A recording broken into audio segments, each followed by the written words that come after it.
Good morning. I'm Dr. Karen Schaefer, and I'm here with Dr. Vanya Lewis Thornton with our Stay in Touch with Bethel Chapel AME Church discussion for the week. This aligns with our sermonic text this week. Amen. And I'm Dr. Vanya Lewis Thornton. And for this week, our theme is Opposition Does Not Stop Us. Our focus verse comes from 1 Thessalonians 2, verses 1 and 2. You yourself know, brothers and sisters, that our coming to you was not in vain. But though we had already suffered and been shamefully mistreated in Philippi, as you know, we had courage in our God to declare to you the gospel of God in spite of great opposition. And our first question is, have your motives ever been questioned when you were doing your best to serve? I'd really be interested in seeing what some of you will put into the comment section. And I can certainly say, yes, I believe my motives have been questioned when I was doing my best. Maybe at times when it seemed that what I was doing in service was outside maybe the experience of some people, or they couldn't understand why would somebody do that. So they would think that it wasn't sincere, perhaps. Yeah, I understand what you're saying. Sometimes it is difficult for us to get through to other people what's in our heart. And they question us because, in a lot of cases, they remember our past. And they never let us forget our past.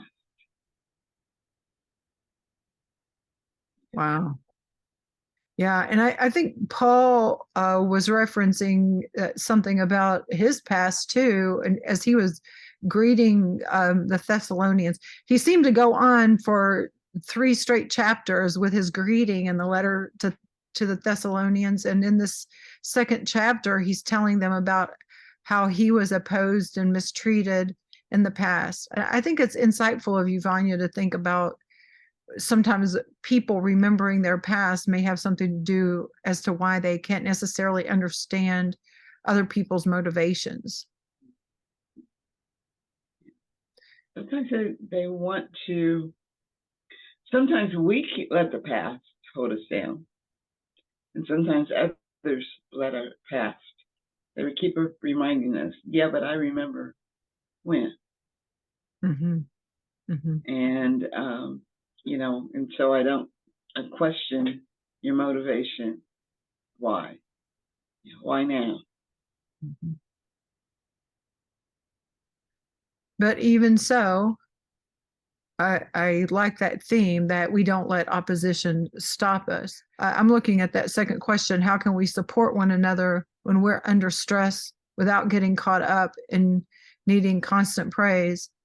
I don't think it's necessary a need for constant praise or constant encouragement, but I do think that we all do need encouragement. And I certainly think that the Apostle Paul in his writings would suggest that we are supposed to support and encourage one another. What are some of the ways we can support each other when we're under opposition? Prayer, just kind words, empathy, sometimes a hug. Yeah, when we can ever get out of these when we can ever get out of these distance ways of communicating that started with the pandemic, that we can actually see each other face to face. That's so important. Right. And being the church. And we know that we're doing just little brief discussions, but we're hopeful that those of you who listen for a few minutes will also enter into these discussions yourself as you continue to read throughout the week. Of course, today our reading is coming from 1 Thessalonians, the 2nd chapter. We also have readings this week from Deuteronomy chapter 34, the 90th Psalm and from the 22nd chapter of the Gospel of Matthew. Come back next week and you'll see that our focus verse is going to be from the Gospel of Matthew. Amen.